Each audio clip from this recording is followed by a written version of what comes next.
La Voz de América presenta.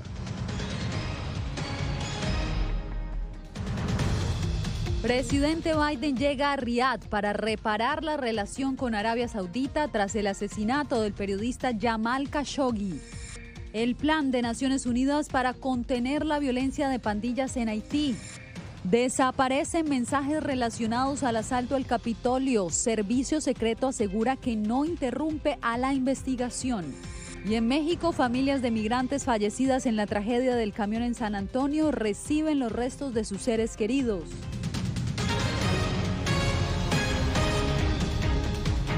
¿Qué tal? Aquí comienzan las noticias. Bienvenidos. Una crucial y controvertida reunión sostuvieron este viernes líderes de Estados Unidos y Arabia Saudita. El presidente Joe Biden encabezó la delegación en el Reino Saudí en busca de un acercamiento con intereses en la seguridad de Medio Oriente y en la estabilidad energética. Jorge Agobián, el presidente Biden, se dirigió a la nación desde Arabia Saudita. ¿Qué dijo? Yasmín, según el presidente Biden, el tema de los derechos humanos estuvo al principio de esta reunión con los líderes de Arabia Saudita. El presidente Joe Biden asegura que responsabilizó directamente en esta conversación a el príncipe heredero del Reino Saudita por el asesinato de un periodista que tenía residencia estadounidense en el año 2018, algo que según el presidente Biden, el príncipe heredero negó. Por supuesto, el tema energético estuvo dentro de la conversación de este viernes allí en Arabia Saudita, pero a continuación presento un informe donde describo qué pasó desde el momento en el que llegó el presidente a ese país. El presidente Biden llegó a Arabia Saudita este viernes y su arribo no es nada menos que histórico y polémico. El mandatario se convirtió en el primer presidente estadounidense en volar directamente desde Israel hasta Jeddah, una ruta que se reabrió este viernes para civiles. Lo hizo para reunirse con el rey y el príncipe heredero, a quien la inteligencia estadounidense señala de haber aprobado el asesinato y descuartizamiento de un periodista saudí residente de Estados Unidos en 2018. Los micrófonos de la prensa estadounidense no pudieron captar la breve conversación, aunque sí las preguntas de los reporteros. Biden prometió como candidato presidencial tratar a la monarquía saudita como un estado paria por su historial de violación de derechos humanos.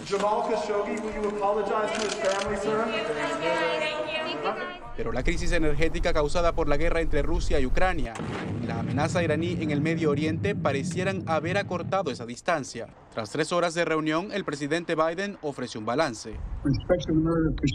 Con respecto al asesinato de Khashoggi, lo planteé al principio de la reunión, dejando claro lo que pensé en ese momento y lo que pienso ahora. Y fue exactamente directo.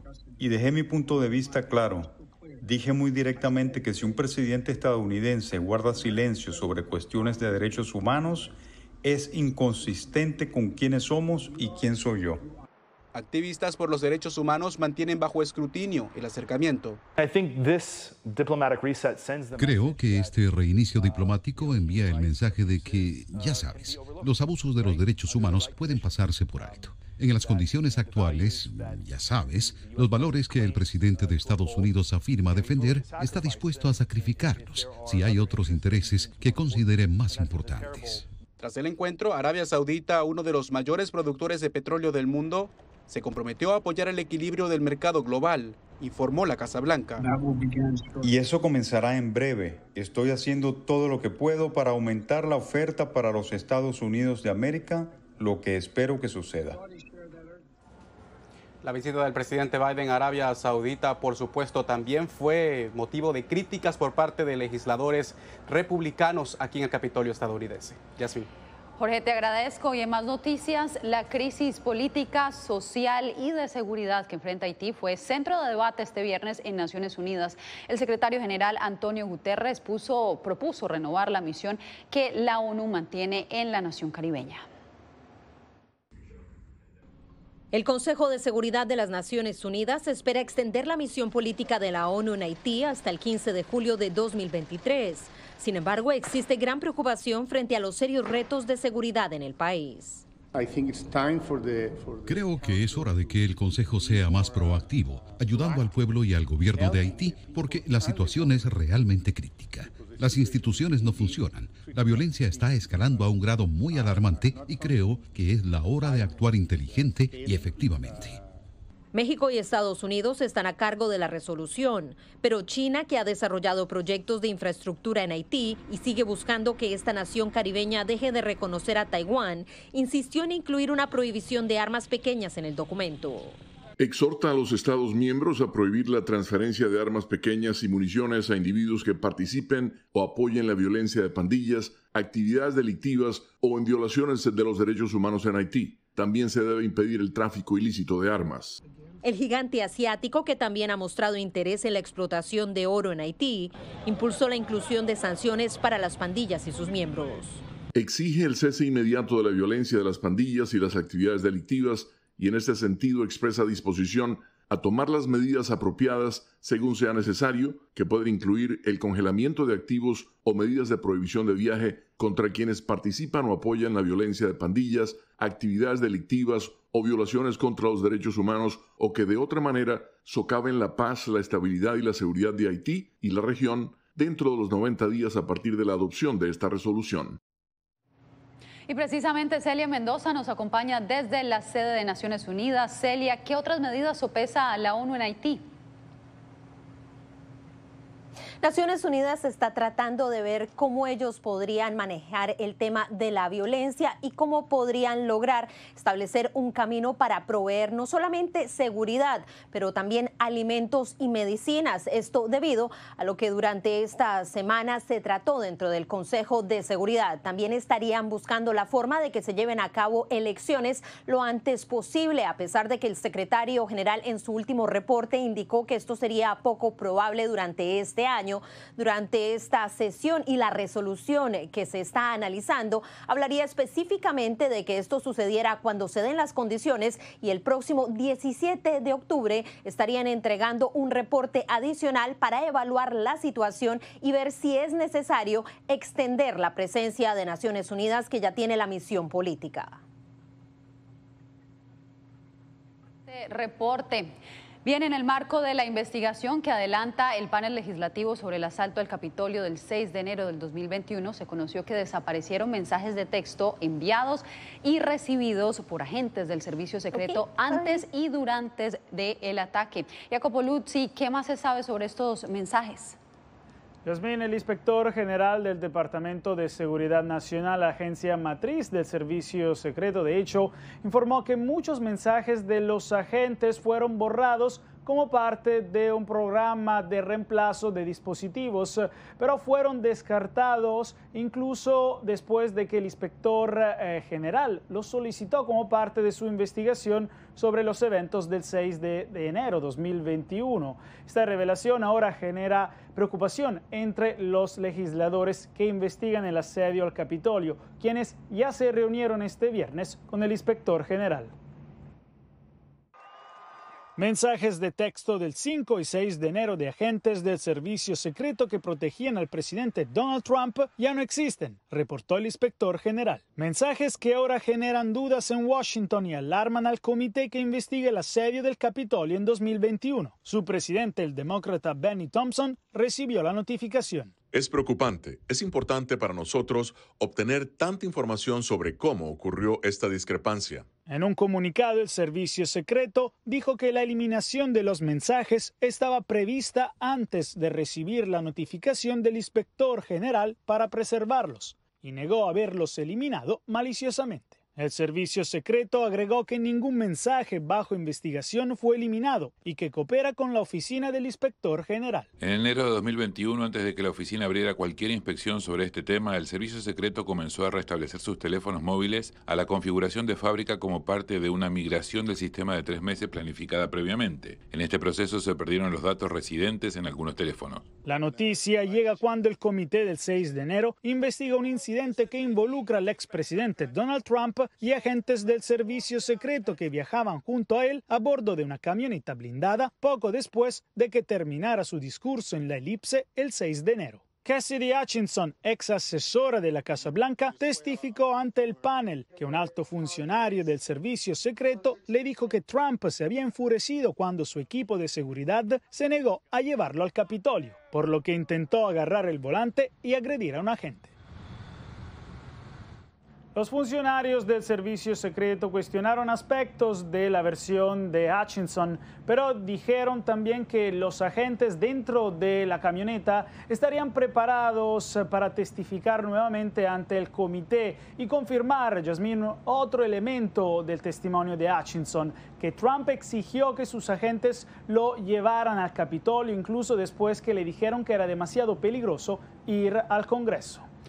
Gracias, Jacopo. Y mucha atención que tenemos noticia de última hora. El narcotraficante mexicano Rafael Caro Quintero, quien ha estado entre las 10 personas más buscadas por el FBI, fue detenido este viernes en su país. Las agencias de noticias Reuters y AP reportaron la detención del narcotraficante convicto por asesinar y torturar a un agente de la DEA en 1985. Estados Unidos ofrecía una recompensa de $20 millones por información que facilitara su captura. Caro Quintero encabeza el cartel de Sinaloa. Las autoridades lo consideraban armado y peligroso. También en México fueron sepultados 25 de las 26 migrantes mexicanos que fallecieron asfixiados el mes pasado dentro de un tráiler en San Antonio, Texas. Javier Egar conversó con algunos parientes en Oaxaca y Veracruz. En vuelos militares llegaron desde Estados Unidos los cuerpos sin vida de 25 mexicanos que truncaron sus sueños en un camión de carga. De entre los 4 oaxaqueños se encontraba Josué Díaz, un taxista de 34 años que buscaba un mejor futuro para su familia. Se trata de una persona originaria de Tlahuiltoltepet que aterrizó en el aeropuerto de Toluca. Su familia se encuentra aquí, sus amigos, porque van a ir en caravana acompañándolo a que llegue a su comunidad de origen. A 568 kilómetros de ahí, en San Marcos de Texquilapan, Veracruz, familiares, amigos y vecinos despidieron como héroes a los hermanos Giovanni y Jair Valencia Olivares, también a su primo Misael. Nos sentimos, en parte tranquilos porque pues no era lo que esperábamos, ¿verdad? De ver a nuestros hijos, pues muertos, ¿no? Pero pues ya estamos, tranquilos de ya tenerlos, en nuestra casa para que pues igual podamos, darles, pues una cristiana sepultura. Yolanda no halla consuelo. Yo tengo 4 hijos, pero pues el lugar de mi hijo pues no va a quedar vacío, ¿no? Pero pues es algo que nunca vamos a recuperar, una tristeza que nos va a costar, ¿no? Salir adelante. Y la tristeza acompaña también a quienes viven del otro lado, en Texas. Los mexicanos fueron el grupo más numeroso de víctimas de esta escalofriante tragedia que dejó 53 fallecidos, incluyendo ciudadanos de Guatemala y Honduras. Javier Egar, Voz de América, Ciudad de México. Y al volver, nuevos efectos de la infección por coronavirus. Investigadores ahora aseguran que podría reducir la esperanza de vida.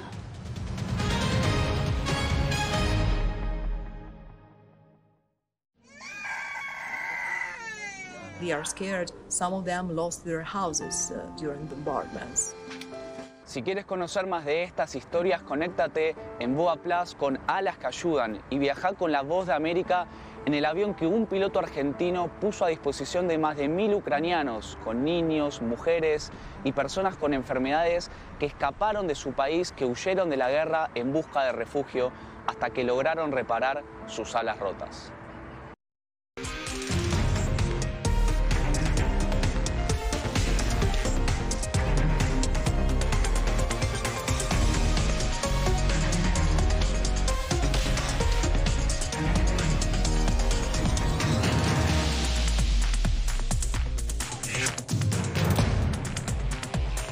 Venezuela 360, cada semana por La Voz de América.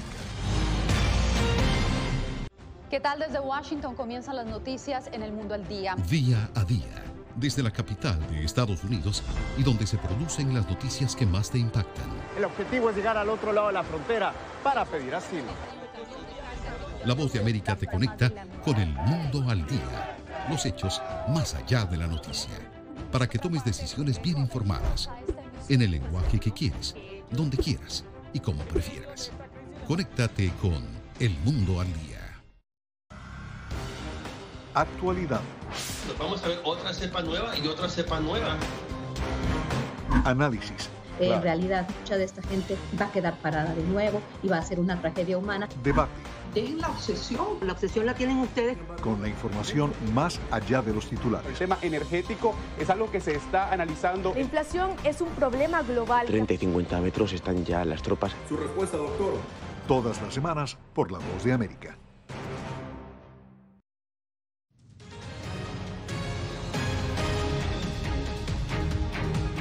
La pandemia del coronavirus podría reducir la esperanza de vida. Así lo concluye un estudio realizado por varias universidades que además identifican a los hispanos como el grupo más perjudicado. La pandemia del COVID-19 le quitó 3 años a la expectativa de vida de los californianos y casi el doble a los latinos entre el 2019 y 2021, indica un estudio realizado por investigadores de 4 universidades. Vimos diferencias tan profundas. Hannes Schwant es economista en la Universidad Northwestern y autor principal del estudio que analizó la etnicidad y el nivel socioeconómico de casi 2 millones de fallecidos. Ya antes de la pandemia había grandes diferencias en la esperanza de vida entre gente rica y gente pobre, pero esta diferencia ha agravado mucho más durante la pandemia. Las cifras revelaron que la esperanza de vida siguió en descenso del 2020 al 2021, a pesar de que ya había vacunas disponibles. Se lo atribuye a barreras en el sistema de salud, entre otros factores. La población hispana tenía más profesiones esenciales, dependían más en transportes públicos. Los hallazgos resaltan la inequidad del impacto de la pandemia, afirma Till von Wachter, coautor del estudio y profesor de la Universidad de California, Los Ángeles. Se pueden usar estas conclusiones para informar sobre cómo planear para futuras crisis de salud pública. Esperamos que la esperanza de vida, especialmente en la población hispana, va a crecer mucho otra vez. Eso una vez que se supere la pandemia. Verónica Villafañe, Voz de América, Los Ángeles. Mientras los casos de viruela del mono van en aumento en Estados Unidos, el Departamento de Salud ordenó aumentar la capacidad de pruebas. Según los CDC, actualmente hay más de 900 casos confirmados en el país y unos 10.000 a nivel mundial. El gobierno ordenó hoy 2.500.000 dosis adicionales de vacunas para distribuir a lo largo de la nación. Y en otras noticias, ahora que la Corte Suprema revocó el derecho constitucional del aborto en Estados Unidos, críticos advierten sobre un nuevo tipo de esclavitud reproductiva. Verónica Valderas Iglesias examina el argumento, pero antes les advertimos que el siguiente reportaje contiene imágenes sensibles. Poner fin al trabajo forzado de personas negras no fue el único objetivo de la 13ª enmienda a la Constitución de Estados Unidos, que abolió la esclavitud en 1865. Fue bien entendido y articulado por los miembros del Senado que abolían la esclavitud reproductiva involuntaria de las mujeres negras. A ellas se les obligaba a parir hijos que no querían, a menudo resultado de violaciones sexuales. La 14ª enmienda constitucional erradicó aún más los vestigios de la esclavitud y sirvió de base para que el aborto fuera protegido a nivel federal hasta el mes pasado, cuando la mayoría conservadora de la Suprema Corte lo revocó. Los críticos advierten que ello ignora las amargas lecciones de la esclavitud y las disparidades que existen, pues las minorías étnicas pobres tendrían más que perder. Algunos estados contemplan enjuiciar y penalizar a las personas que ayuden a alguien a trasladarse a otro estado o hasta a quienes mencionen el aborto autogestionado. Los activistas antiaborto aplauden que los estados tengan ahora el poder de decisión. Los votantes tendrán ahora la capacidad de elegir a los funcionarios que representen sus valores en cada estado. El aborto no se menciona en ninguna parte del texto de la Constitución, así que la Suprema Corte detectó el error y lo corrigió revocando el caso Roe versus Wade. Para en cierta medida proteger el acceso al aborto a nivel federal, el presidente Joe Biden firmó una orden ejecutiva que incluye el uso de medicamentos, pero de cara a las elecciones legislativas de noviembre, se anticipa que el debate nacional solo se agudice. Verónica Valderas Iglesias, Voz de América, Washington. Quédese porque al regresar, gobierno y grupos indígenas negocian acuerdos sobre subsidio a combustibles en Ecuador.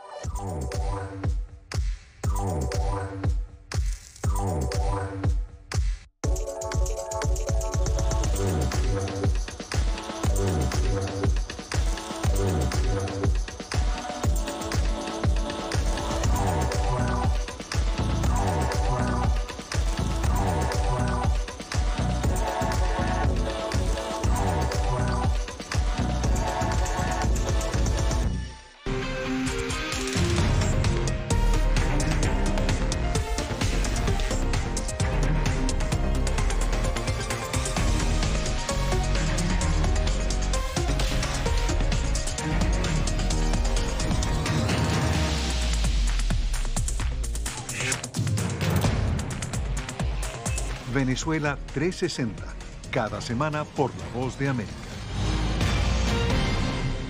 ¿Qué tal? Desde Washington comienzan las noticias en El Mundo al Día. Día a día, desde la capital de Estados Unidos y donde se producen las noticias que más te impactan.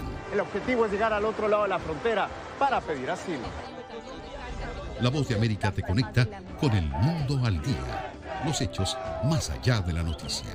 Para que tomes decisiones bien informadas. En el lenguaje que quieres, donde quieras y como prefieras. Conéctate con El Mundo al Día. La Voz de América te invita a ser parte de nuestra familia a través de las redes sociales. Encuentra en tu muro las últimas noticias de tu país en su conexión con Estados Unidos, la región y el mundo. Historias que empoderan las voces latinoamericanas de política, economía, salud, actualidad, balanceadas y precisas. Únete a un equipo de origen hispanoamericano que trabaja para conectarte con los tuyos. Síguenos en Facebook y conviértete en protagonista de una historia que tú mismo ayudarás a construir.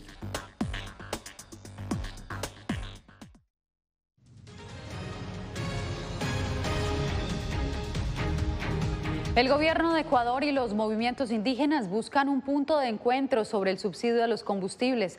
Como nos informa Néstor Aguilera, varios gobiernos han intentado sin éxito reducirlo o eliminarlo en el pasado.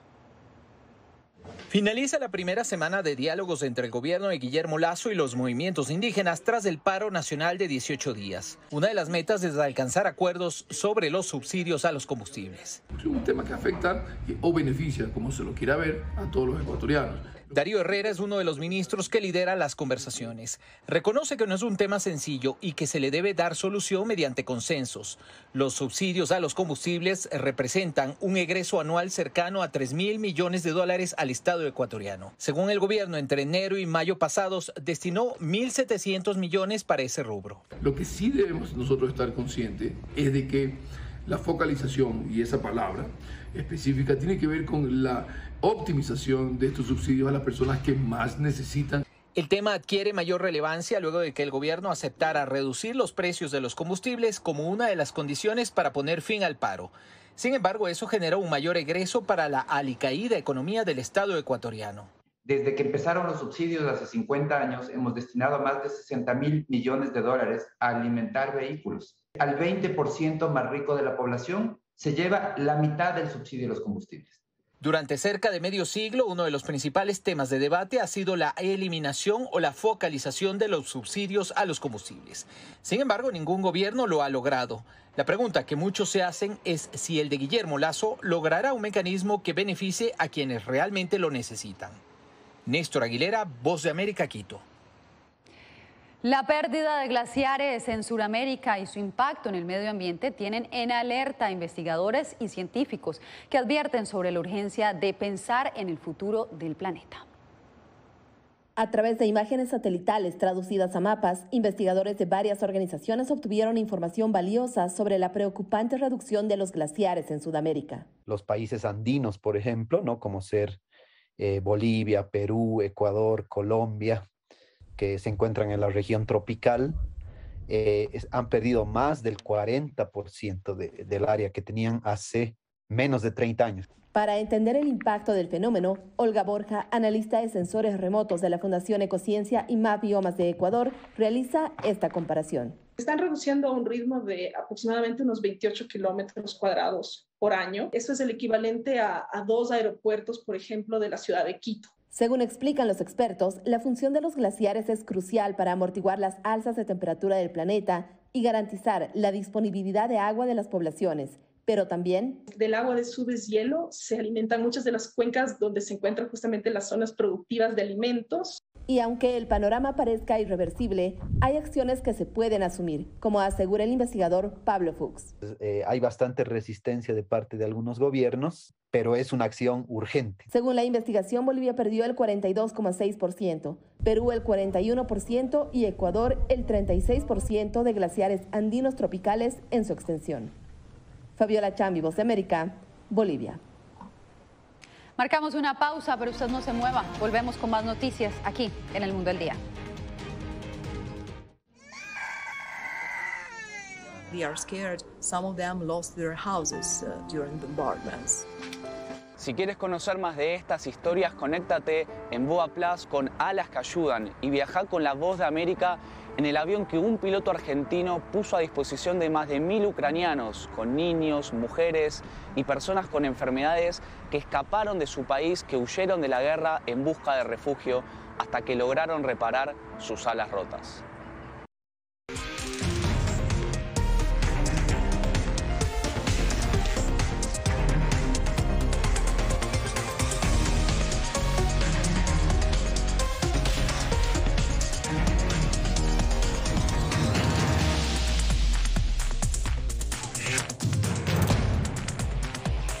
Venezuela 360, cada semana por La Voz de América.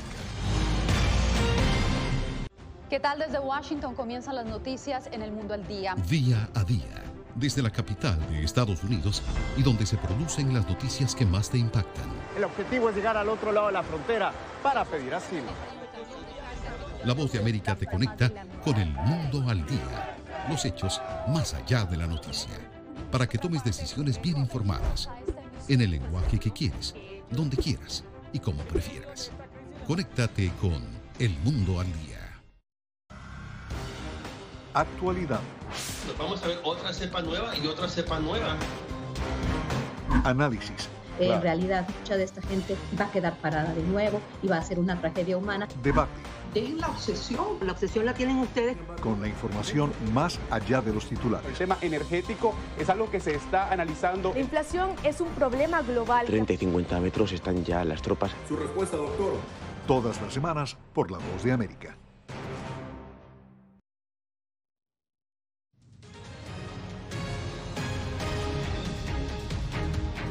En Australia, especialistas en arte se han dedicado a rescatar el cuidado y las tendencias en peinados para cabellos afro. Esto ante la escasez de estilistas capacitados.